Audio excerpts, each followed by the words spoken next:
Hey now. Hey now. And welcome back to the show where two childhood friends discuss their favourite childhood movies. I'm Emily Sandford. And I'm Barney Lee. And whether it's iconic lines, musical moments, or just questionable outfit choices, the films we'll be talking about on our show are unique in their own way. And this week, we'll be discussing 10 Things I Hate About You. Warning, this episode contains nostalgia and big love for the feminine mystique. Oh, my favourite book. Do they have a book called The Male Mystique? Because I've got questions.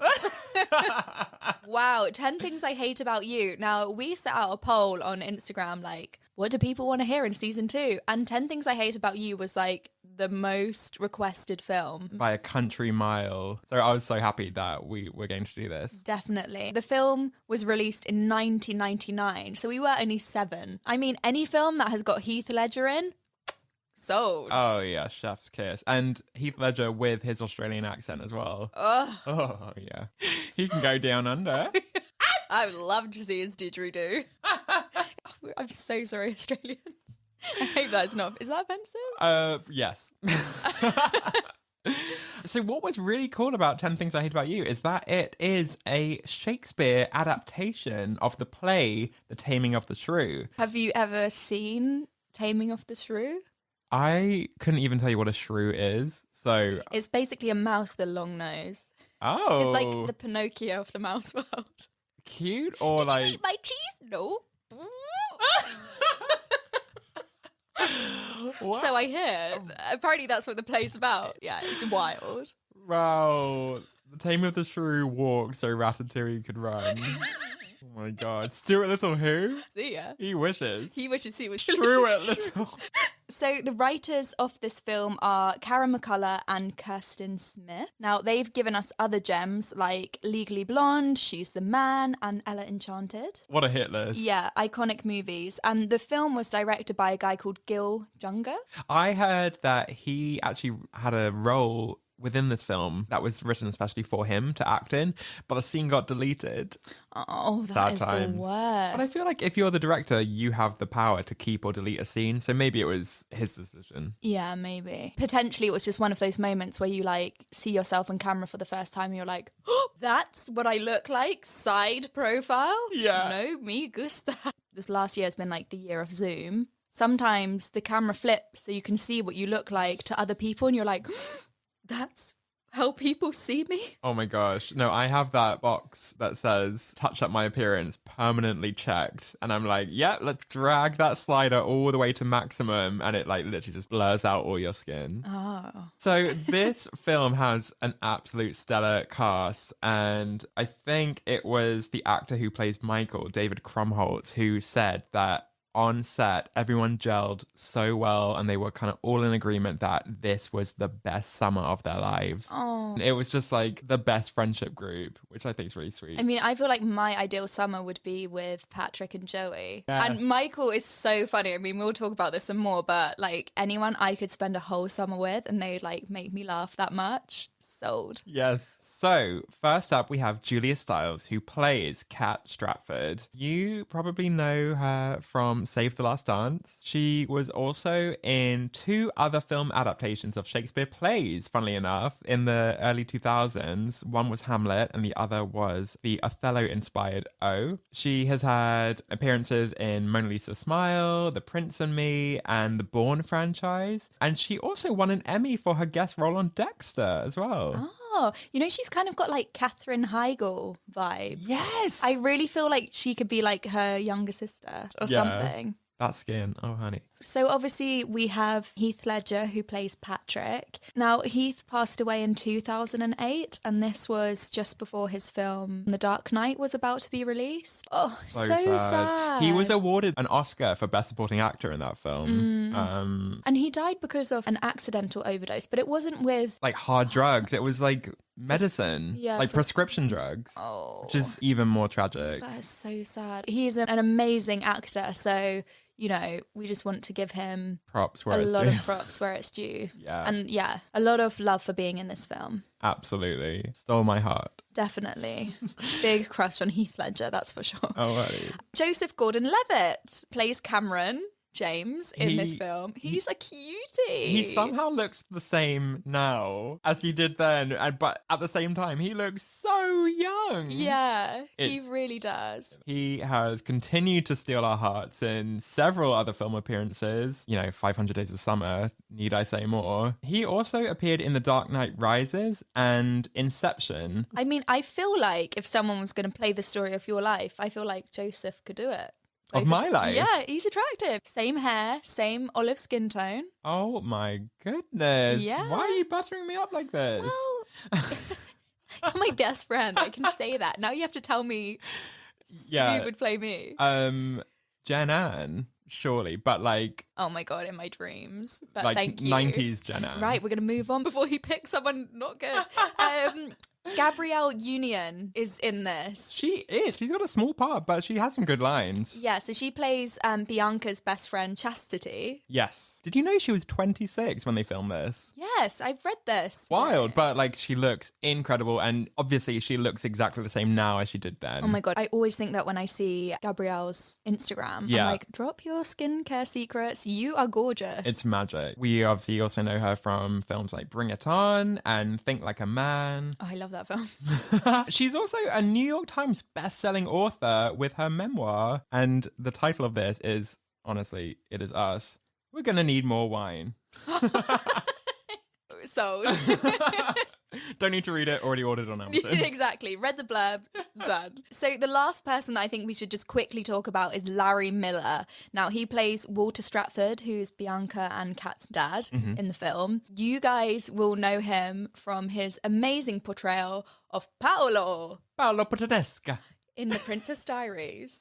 And basically, that's all you need to know, because you don't get more iconic than that. Yeah, his career peaked then. So... Shall we scoot into Best Supporting Character? Sure thing, Miss Perky. Frankie and Perky. I'm not wearing a bra.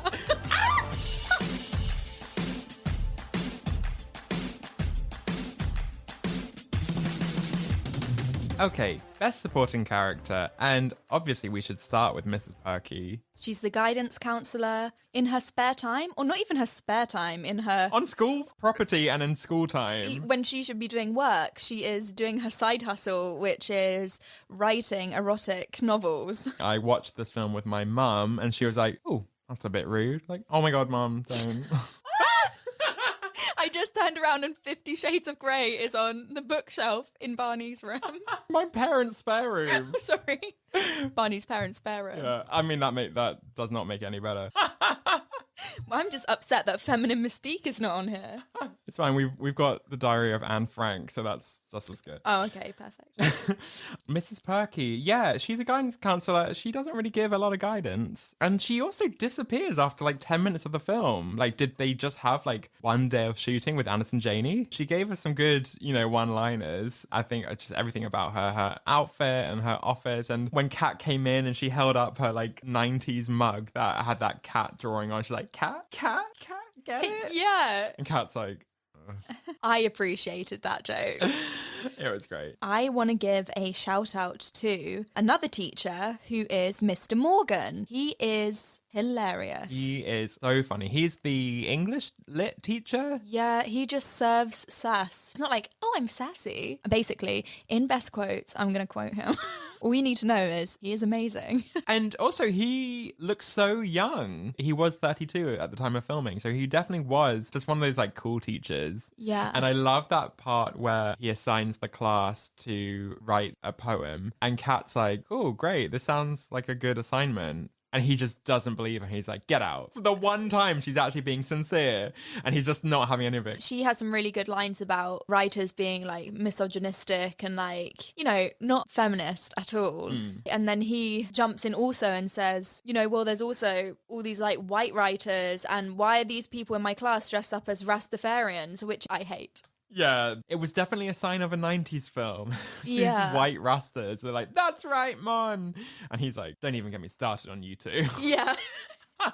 Exactly. Those two needed to be expelled, basically. Yeah. I want to give a shout out to my favourite character in this film. I'm just going to say it right now. Michael Eckman.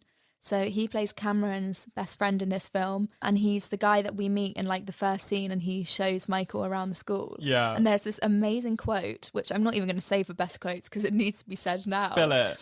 It's when Cameron's like, oh, hi, thank God. You know, normally they send down one of those audio video geeks. And then Michael's like, you know, I do. I know what you mean, yeah. And then this like audio video geek walks past, pushing along a cart with like film equipment on. Yeah. And he's like, hey, Michael, where should I put those slides? And he's like, Michael? So, Cameron, here's the breakdown. It's so good. Bless him. He has a heart of gold, and like he can take a joke, and he's so helpful. Like he's just like, you know, if you're like the new kid at school, you just need that one person to kind of like show you the ropes, tell you what's what, and he is just incredible. I want to drop this bomb on you. You will die when I tell you this. I was looking into the actor's filmography. Okay.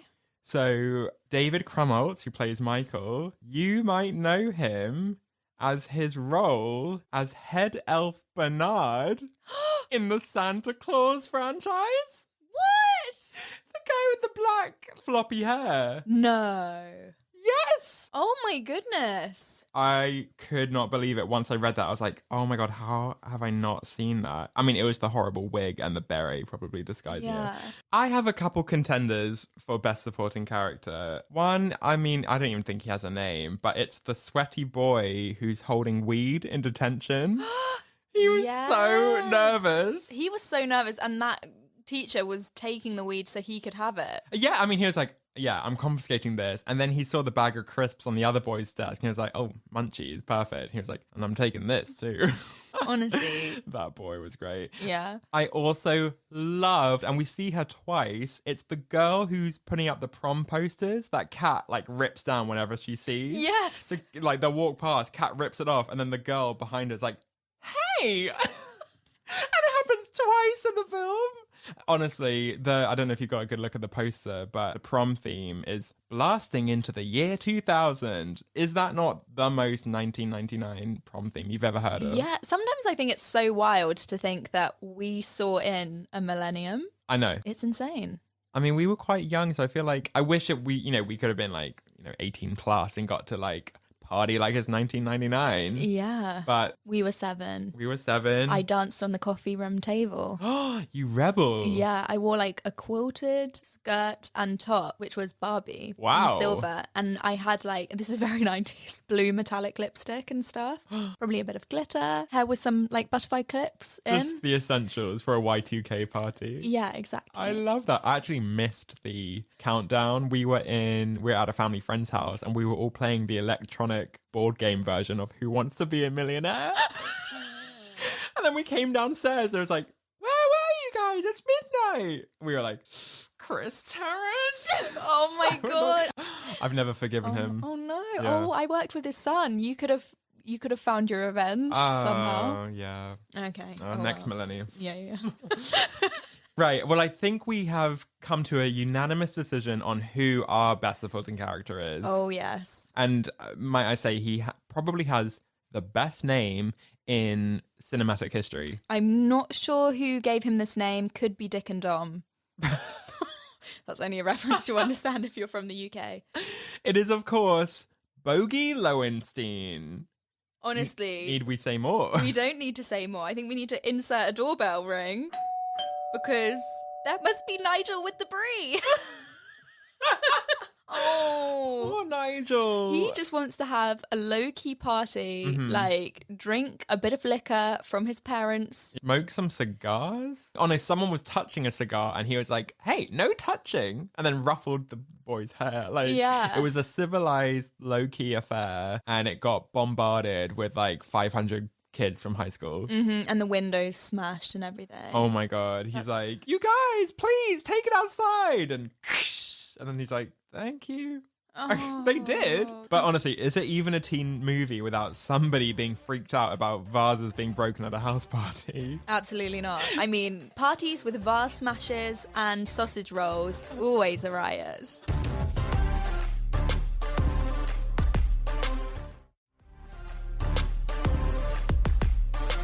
Okay, so now we're going to do most iconic outfit. Yes. Now, obviously, this is a 90s film, so we are served cropped cardigans, low-slung pants, and platform flip-flops. We've got, like, camo print, chokers, geometric shirts for the guys. You know, it is high fashion. Yeah, I feel like I've seen all of these clothes in, like, my school French textbooks. Oh, yeah, that's the same cardigan Bianca wore. Yeah, and I think it was Bianca who explained the fashion in this film best when she said, there's a difference between like and love, because I like my Skechers, but I love my Prada backpack.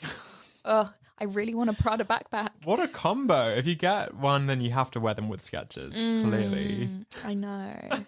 We had many looks. We had Cameron donning obnoxiously oversized flannels, Patrick with kind of the more sophisticated, like, fitted V-neck. He even wears latex trousers at one point. I don't know if you clocked those. Right. Yeah. Okay. Kat, you know, she was a bit more artistic and a bit rebellious. So, you know, the army pants came into play. Yeah, I really think of khaki when I think of Kat. Yes, completely. And then Bianca, very feminine, always with the pink, the perfect lip gloss, the little cute flippy hair. Did she not give you Melissa Joan Hart vibes? I kept thinking it was Sabrina. Yeah, she looks a little Sabrina the Teenage Witch. It's like the mini dress thing. Yeah. With the platform flip-flops Yeah. and the choker necklaces. Obviously, there's that really iconic outfit she has when she's wearing like the red dress with like her mum's Pearl necklace. That looked amazing. Yeah. We need to give a mention to the other characters in the film as well. Michael, my man. It's not particularly fashionable, but it's just iconic in my eyes. It's when they're getting ready for the party and he's wearing that blue shirt and he tries to put the tie on and Cameron's like, no, don't wear that, it looks too serious. Did that not give you, like, early Ross Geller from Friends? Oh, totally. Like, I think, like, that exact blue shirt I think Ross wore. It's just that nerdy costume, basically. Yeah, like he left the house and his mum went, oh, that looks so cute. Yeah. You know, she's told him he looked handsome. We've also got Joey and his tight white tank top. Joey in that tank top and the sweats. Yeah. Oh my God, I was sweating, honey. He was so hot. I loved the scene where he's holding up the two different headshots, one of him in a black t-shirt and one in a white. And I agree with Bianca. He looked better in the white. You did. I mean, he looked great in both, but... I mean, they look better on my bedroom floor. Oh. His t-shirt, not the headshots. That would just be weird. Like, get them off the floor. Shall we talk about the prom outfits? Yes, I think so. Those were, again, peak 90s fashion. I know Bianca's kind of blue. How do you describe that? It looks like a silk slip to it. Yeah, very form-fitting, kind of like straight up, straight down 90s supermodel. Like, you'd see that on a runway. Yeah. That was amazing. And it was really fun to see her character in something outside of her comfort zone. Yeah, doesn't she say it to Patrick like, oh, yeah, this thing, just had it lying around? She did not have it lying around. Yeah, but where did she get it from? We were not in the time of next day delivery then. No. Interesting. Okay. Anyway, maybe she borrowed it from Bianca or something. Yeah. Speaking of Bianca, her prom outfit, she had the kind of pink top that was cropped at her waist and then that tulle skirt. There was an interview with the movie's costume designer. I think her name's Kim Tillman. She says she has one regret in this entire film, and it's Bianca's prom look. Okay. Basically, the whole film was filmed on location. They never built sets for it, which meant that they only had limited time in each location. And basically, they had to shoot that scene in the house before the costume was like finished, really. And Kim wanted to take in the crop pink top to make it completely like form fitting, but she just didn't have time. They're like, we have to shoot it now, like go, go, go, go, go. So if you look in that scene, the pink top she's wearing is really quite boxy. But when you see Bianca at the actual prom itself, then it has been altered and it actually fits her perfectly. Right. So if you go back and compare those two scenes, you can see a difference. Okay. Well, I thought it looked quite cool, boxy. It could have been just like a style. Yeah, that made it more 90s and it all being like one dress, Frilly I think. princess dress, yeah. There's also Kat's best friend, Mandela. She gets given the Shakespeare costume from Michael. So that's a really funny prom outfit. That is a choice to go to prom. Sorry, choking up. It was so beautiful. William Shakespeare would have been so proud. Billy. That was a choice to go to prom in a costume when it wasn't a costume party. But she loved it, that kind of Renaissance style. But it also looks a bit like Shrek the musical. And he looked like Lord Farquaad because he's kind of short. And he was wearing red, wasn't he? Yeah. Oh my gosh, amazing. Wow. I want to know what Jonathan Van Ness would say about this film. Oh my God, he'd be like, Henny. Yes. For me, anyway, the scene that I always think of when I think of 10 Things I Hate About You is when Kat and Patrick go paintballing. Yes. And they're wearing like the white overalls and that like paint stained, basically. Yeah. And then afterwards they take off the white stuff, but they still got like bits of paint in their hair. Yeah, exactly. Because it's the moment where they have like their passionate kiss. Yeah. And is it the first time they kiss? yeah, because remember she leans in the car after Bogey's party. And Well. first of all, he's probably thinking, honey, you've just thrown up, so no. Yeah. And also she's drunk, so he's doing the gentlemanly thing. Yeah. But yeah, they kind of like get it on in the hay bale. Yeah. Ooh. Wow. I think we're at the point where we are ready to award most iconic outfit. And it has to be Bianca's fake pregnancy belly that she's forced to wear by her dad. That saggy kind of like beige boobs and a belly that she has to wear. And her dad's like, every time you think about kissing a boy, I want you to imagine this under your halter top. She's like, but daddy.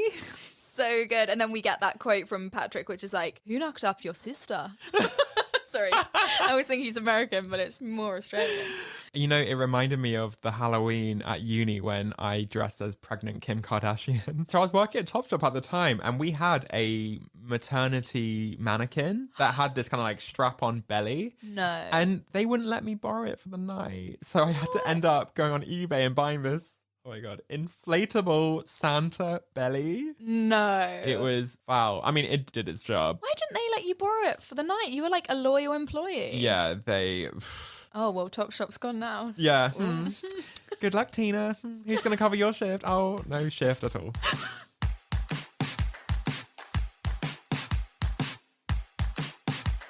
So let's move into best musical moment. And I think we just need to applaud the musical supervisor for this film because so many iconic 90s bands are part of the soundtrack. It's incredible. I mean, straight away, we are blessed with 1 Week by the Bare Naked Ladies. So you hear it as the opening credits come up and the car with 4 preppy girls are like listening to it, bopping along to the radio. And then Kat's car pulls up alongside it and she's blasting Bad Reputation by Joan Jett, and all the girls look at her like, ew, but oh my gosh, what a song. Honestly, straight after we watched this film, it was like, okay, add to Spotify, add to Spotify, add to Spotify. Yeah. Bad Reputation is such a banger. I don't give a damn about Bad Reputation. I apologize every episode for me singing, but I just feel like with you listening, like you're our friend, so yeah, you know. They're just going to slide the volume, slider down for a couple of seconds and bring it back up. Yeah. Or like the little skip 15 button. Oh, yeah. Skip 15 on that. And I'm sorry to bring it back to Shrek, but isn't that song in Shrek? Yes. Oh my gosh, it's when Shrek is fighting all the knights in Farquaad Castle. You mean Michael fighting Michael? Yeah. And then there's that woman in the crowd who's like, the chair, give him the chair. Let us know at Hey Now on Instagram if you think we should do like an animation series. Side note, quickly, I would love to talk about like Shrek, Monsters Inc. Wouldn't that be great? That would be amazing. We'll put it out there. Any excuse to talk about Donkey and Parfait. Parfait.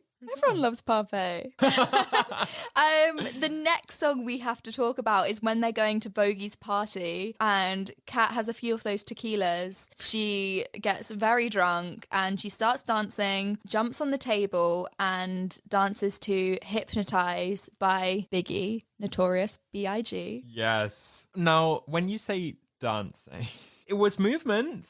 And actually, this table dance scene is what led Julia Stiles to land the lead role in Save the Last Dance. Oh, right. Which was like a couple years after this. So she was doing something right. Notorious B.I.G., Hypnotize. Ugh. It's so good. I love, side note, but that scene at the house party when that girl drunkenly launches herself at Heath Ledger and like, asking him to kiss her is the most relatable character in this whole movie. She's the prom poster girl who's like, hey! Is it the same person? Yeah. Ah, I love her. I think you need to marry her. Okay. Find her name on IMDb. Yeah. DM her. We also have this band, Letters to Cleo, who pop up a couple times throughout the film. I am aware of this band because in Parks and Rec, one of the characters, Ben Wyatt, is obsessed with this band, Letters to Cleo, and he wears one of their band shirts multiple times when he's like between jobs. So that's the band that are playing at Club Skunk. You know, the lead singer's the woman with the blonde hair. I think her name is Kay Hanley. And they also come up at the end of the film when they're randomly on the roof and they're singing that cover of I Want You to Want Me. Were they also at the prom? They were at the prom. Yeah, it was like two bands. Yeah, so Patrick had like organised for them to be at the prom. He says a little quote about like, oh, I made this happen or something, which is very cute because he didn't want to be seen dead at Club Skunk. Club Skunk. But like also the bartender knew his name. So like he's obviously been there before or like enough times for the staff to recognize him. So this lead singer, Kay, said that when they were on the roof, the patch of roof was the size of probably like her kitchen floor. Like it was tiny. Yeah. And they told them, okay, this is the big helicopter shot. It costs $500,000 every time the helicopter has to take off. So like, don't mess this up. And so they were just started playing the song. And the helicopter appeared in the distance and kind of went round. It circles round them. And when it came back, it was like really, really close to the band. And they kind of freaked out. They were like, is the helicopter out of control? Is it supposed to be coming at us like this? Oh my God. And then she kept thinking like, don't fuck this up. Keep singing the song. Like it costs 500 grand every time the helicopter has to land. Well, I'd obviously be scared that the helicopter was like coming towards me, but like the propeller would just be making so much wind. Like, what if it like blew me off the roof? Yeah, I mean, were they harnessed? I didn't see any like safety bungees or anything. I don't know. So yeah, but you know, I can imagine it was unbelievably scary, but such a good closing shot. Yeah. So well done, Letters to Cleo. Definitely. The best musical moment has to be when Patrick serenades Kat on the bleachers. And he sings, Frankie Valli, can't take my eyes off you. You're just too good to be true. What would you do if someone did that for you? Like literally went into the school announcement place, stole the mics and started singing to you. And not only that, getting the whole marching band in on it. And they obviously had to practice that song. Like the amount of effort that Patrick went to pull that off was amazing. Apparently that song choice was Julia Stiles's recommendation. Oh. Which is really sweet. I'm obsessed with that song, so... And he sings it so well. Yeah. That was actually his voice. And I also read that he actually had to kind of sing it a bit more rough because Heath Ledger has an amazing singing voice and it kind of sounded a bit too good the first time. Yeah. So he had to kind of make himself sound a little bit more rough around the edges. Definitely. Like we always praise like Beyonce and Dua Lipa for being able to sing and dance at the same time. Heath could do it as well. He slid down the drain pipe, jumped on the bleachers, did some real like musical swaying off the arms and like dramatic running. And also fending off 2 security guards. Yes. And he slapped the bum off one of the security guards. That's sexual assault, Heath. But it's like... It's the 90s. Yeah.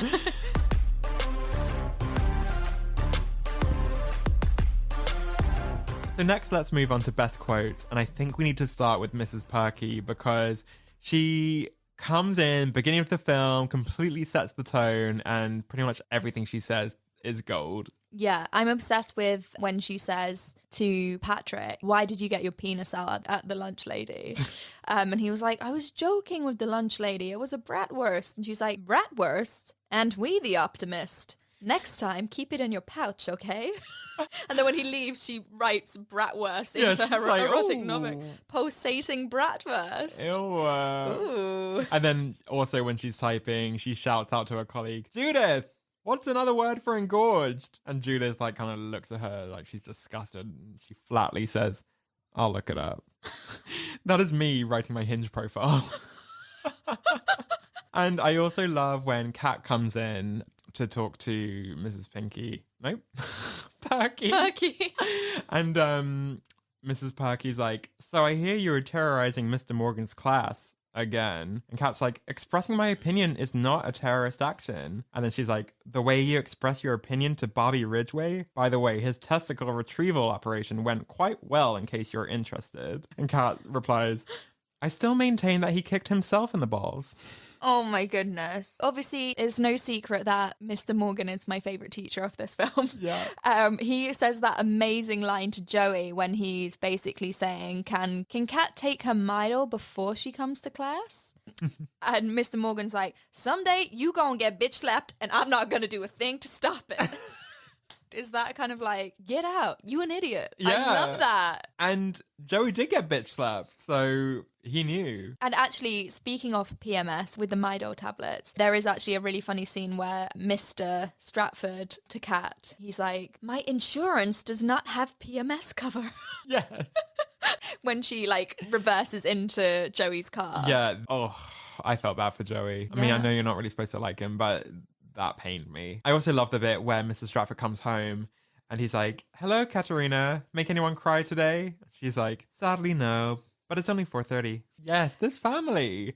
Very funny. Yeah. I like the bit where Patrick's kind of like trying to chat her up when she's leaving the music shop. And he's like, do you think about me naked? And she's like, am I that transparent?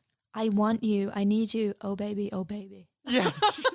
And she's just like, She's so so monotone. flat, so sarcastic. Yeah, what I really actually love about Kat's character, I really felt like she kind of set the tone for girls going into the new millennium. Mm-hmm. You know what I mean? Like, she was just having nothing from guys who wanted to say like misogynistic stuff. Yeah. She's just like, no, I know what I want. I know what, you know, how I deserve to be treated. Don't talk to me like that. Yeah, she's a feminist icon. Definitely. There's that bit right at the beginning of the film where Patrick runs into class and he's like, what did I miss? And she turns around and says, the oppressive patriarchal views that dictate our education. And he's like, great, and walks out again. Yeah. Like, yeah, she's just feminist icon. Classic. Not a lot of people like Katrina, or she used to be popular, but then decided she didn't want to be popular. Yeah. There's that moment where Cameron and Michael are trying to find people who could potentially date Kat, but nobody wants to. And there's that guy who's like, he's on IMDb as Wimpy Loser. Imagine being cast as that. Forever on your CV. He admits to kind of being a Sheepshagger. Sheepshagger, basically, yeah. He goes, maybe if we were the last two people alive and there were no sheep. Are there sheep? Interesting that stayed in the script. Michael's my love. I'm saying. He says some hilarious stuff when he goes up to Joey to be like, look, I've got this plan. And he's like, ooh, are those peach rolls? And they're like, get on with what you want to talk about. Yeah. What are you saying? And he's speaking and Joey's drawing this dick on his face. And he's like, I have a dick on my face, don't I? When he goes up to Cameron.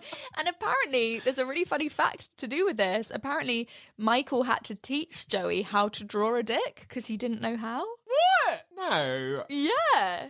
That's insane. Yeah. How I feel like weird. everyone knows how to draw that. Yeah, I mean, year 7 science. Been there, done that. Like, everyone's seen Chris Lilly and his Jonah Takalua Oh, yeah. sketch. Dictation. You draw a dick, then you write tation.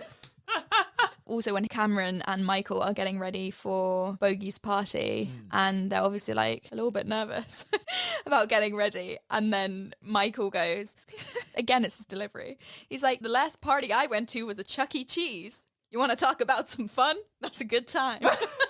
What is a Chuck E. Cheese? Is it like McDonald's? It's like a restaurant for kids that also has like arcade games and like characters in costume. Michael also has that amazing back and forth with Cameron when they're devising a plan for Patrick to get with Kat.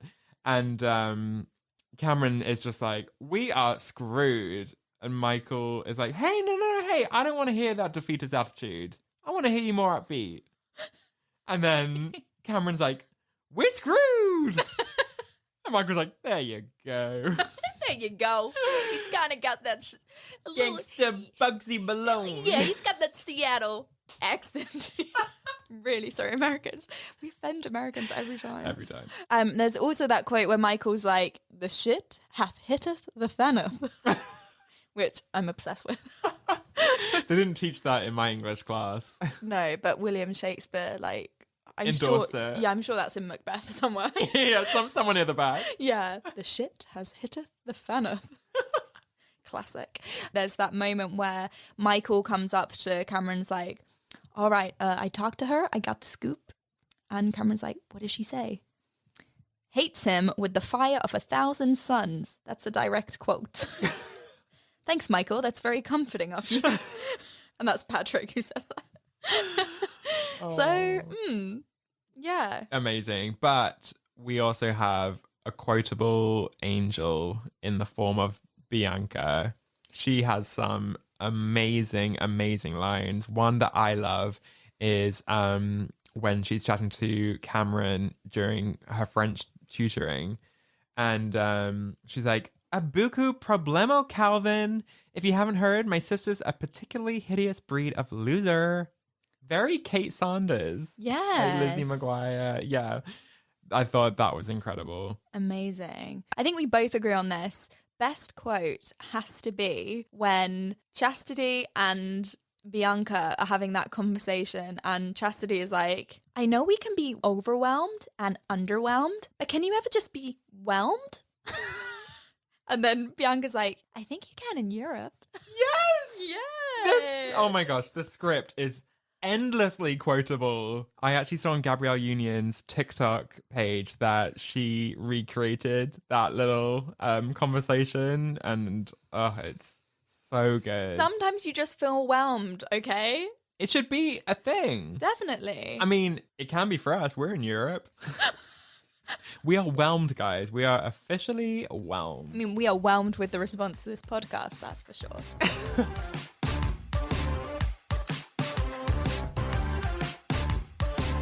Okay, here we are. Can we discuss?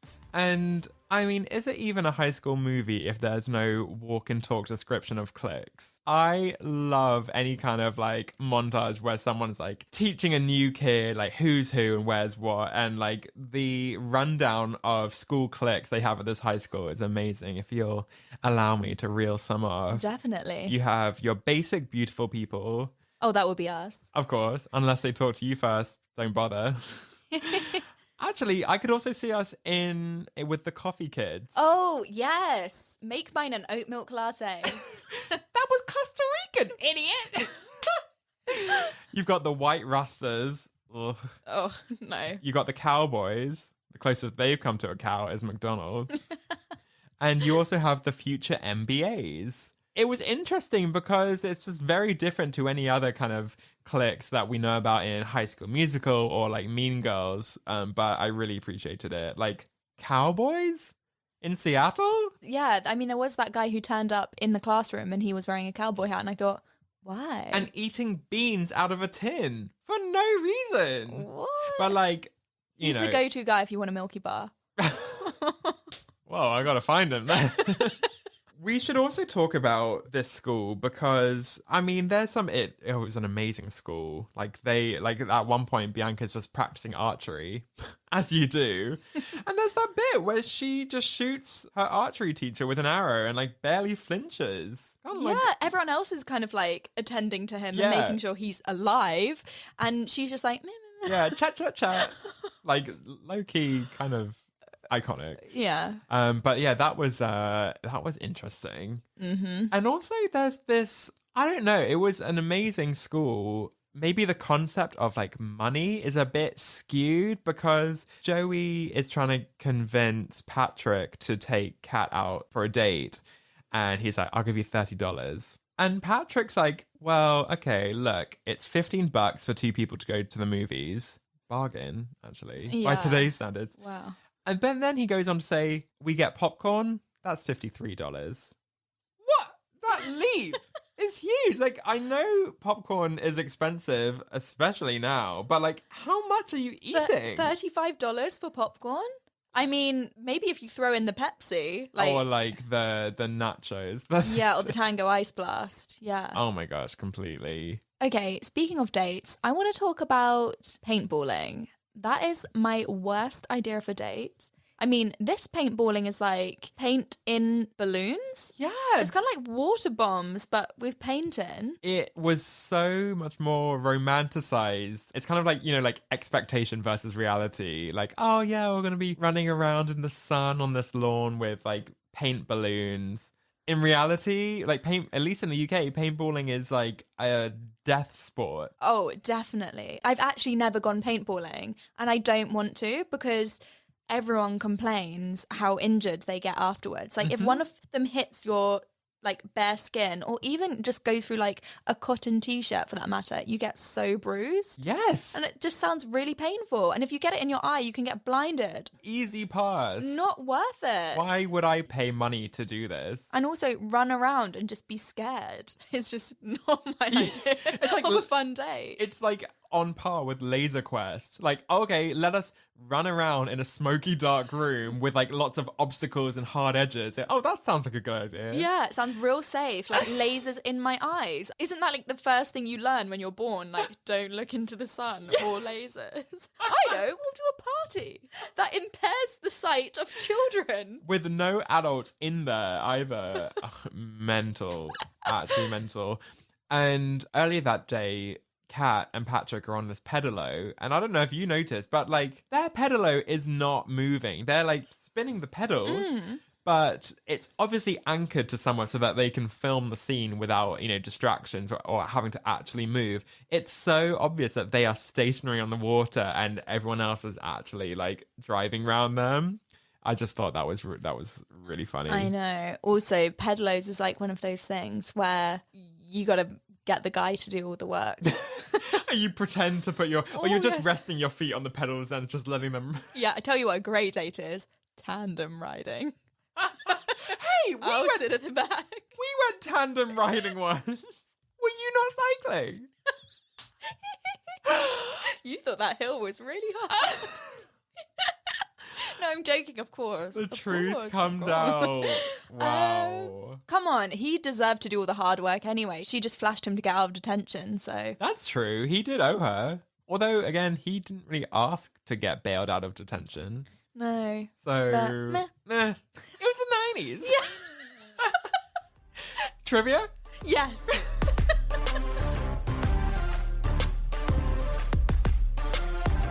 Okay, so now we're going to do trivia. Who's going to be Planet Loser? What, as opposed to Planet, look at me. Hey! It's from the film. Okay, do you want to start or shall I start? You can start. Okay, so there was a rumour that Patrick ate a live duck and he lit a stormtrooper on fire. What did he sell to get some speakers? Do you mean State Trooper? Oh. Stormtroopers from Star Wars. Oh, wait, let me say that again. No, keep it in. That's amazing. Wait, what was it? State Trooper. State Trooper. Oops. Anyway. What did he sell to get some speakers? His liver. You suck. I thought it was his kidney. Because if he got rid of his liver, you only have one liver. Oh, yeah. Wrong. It was his kidney. Womp womp. Oh my gosh. How embarrassing. You're stepping into the rocket to take you to Planet Loser. I'm not there yet. Okay. What colour does Kat say Patrick has in his eyes? A little bit of green. I want you. I need you. Oh, baby. Oh, baby. Yes. And then she's like, bleh. Oh, we've all been there. Unrelated, I'm sure. I'm sure she did actually like his eyes. I mean, tequila has that effect. Coffee Patron is the absolute worst. That is like, goodbye, Emily. Okay, my question. What is the first thing Patrick says to Kat when he walks up to her? Oh, gosh. On the playing field. Oh, do you want to blind a didgeridoo? You suck. She wishes. He actually says, hey there, girly, how you doing? And then she's like, sweating like a pig, actually, on yourself. So good. Hey there, girly. Yeah. Would that ever work with you? I mean, if Heath Ledger came up to me, even if he just went, honk, I'd be like, okay. Okay. Which uni does Kat get accepted into? I want to call it like Sweet Caroline, but it's not. It's like St. Lawrence? Close. Sally Lawrence? Oh, even closer. Sarah Lawrence? Yes! Is it? I want you. I need you. Oh, baby. Oh, baby. Woo. Sweet Caroline. Sweet Caroline. Imagine Freshers. Sweet Caroline. Amazing. Well done. Yes, Sarah Lawrence. Okay. When it cuts to the first scene of Kat at home, she's reading a book by Sylvia Plath. What is it called? The Bell Jar? I want you. I need you. Oh, baby. Oh, baby. Yes. Woohoo! And she's That's sitting in that really comfy, huge seat. Yeah. In that dream house. That was so nice. I know. And that is actually, obviously, like you said before, nothing was a set. So is that house Someone's exists. real And house. apparently it's worth like $1.6 million. I'm not surprised. Okay, here's one for you. How many times does Bianca punch Joey at prom? Oh, she punches him once for punching Cameron, Yeah. once for Kat, Uh-huh. and once for her. Oh, I'm going to say 3 times. So there's 2 different actions. There's a punch and a groin kick. Oh. So Okay. 2 punches. I want you. I need you. Oh, baby. Oh, baby. That's it. 2 punches and a groin kick. Bow. Whoa. Well done. Okay, so now I want to know, when is Bogey Lonestein's party? So remember those The flyers. yellow invites that like they threw in the stairwell Yeah. and they fell down and everyone was catching Yeah. them? On there it said like free beer. Yeah. Like, Yeah. don't call, just come. Mm-hmm. What was like the date Oh, and God. time? I'm going to guess Friday Mm-hmm. at 9? You suck. 8 p.m. Oh, okay. 8 p.m. Loser. I Bogey. know. Only the good parties start at 9. Yeah. I remember my invite for my 15th birthday said like 6:30 to 10:30. Oh, God. Hey, we had Bacardi breezes at that party. We did. It was wild. It was crazy. And we hid them behind your sofa when your mum came back. Yeah. She would have been like, you're on the hard liquor. Honey, like, it's this or J2O. Basically the same thing. I've got one for you. What does Joey say he's doing the day after prom? He's doing a nose spray commercial. Yes! I want you. I need you. Oh, baby. Oh, baby. He's like, Bianca, I've got a nose spray ad tomorrow. Oh, honey, punching that face? Oh, that is a crime. Really? That is a crime. Really is. Okay, so this is my final question for you. What guitar does Patrick buy for Kat? Oh my God. That's it. Yay! The famous played by Mozart. I don't give a damn about the bad reputation. Do, do, do, do. I don't know. A flambin. You suck. It's a Fender. Oh God, I could have probably Yeah, guessed that. It's a Fender. Oh, that's embarrassing. Okay, my final question to you. This is a hard one, but if you're paying attention, you might be able to get it. All right. In the pivotal scene, Kat reads her poem to the class. Of course. Kind of like 10 things I hate about Patrick. Yeah. Can you name one of the things she hates about him? She hates his combat boots. I want you. I need you. Oh, baby. Oh, baby. Yes! I hate your big, dumb combat boots. Yay! And the way you read my mind. I hate you so much, it makes me sick. It even makes me rhyme. Oh. That was a really sad scene. Apparently, that was the first take. And Julia Stiles improvised the tearing up halfway through, which is really sad. So sad. But an amazing scene. And then the look on Patrick's face at the end, he's heartbroken. But anyway, bring the mood back up. You got the point. Yay! Yay! That song actually makes me want to go out and riot. I've never riot, but just like Right. flash in the street.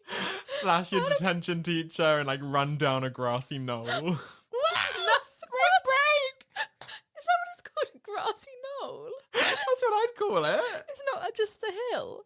Well, all right, kill the like English language. This is a hill. A grassy knoll. I think of knoll from hearsay. Why did I know you were going to say that? I knew that was going to be in your head. He's like, got grass stains on me. Wow. And that's why he left the band.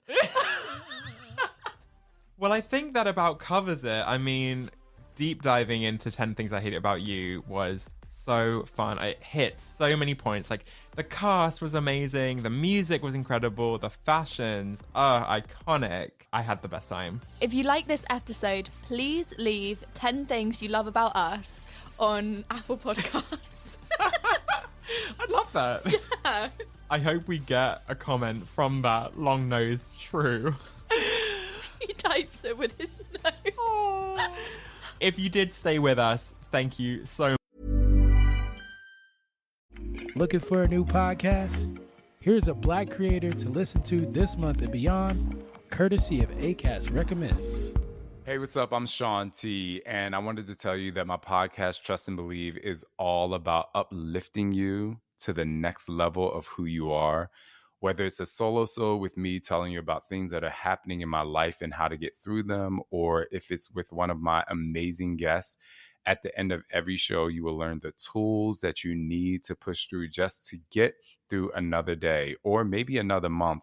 It doesn't matter what you're going through. You can always come to my show to feel great about yourself, to always believe in yourself. And at the end of the day, know that you are your power. So join us on the show and get ready to trust and believe. Acast helps creators launch, grow, and monetize their podcasts everywhere. Acast.com.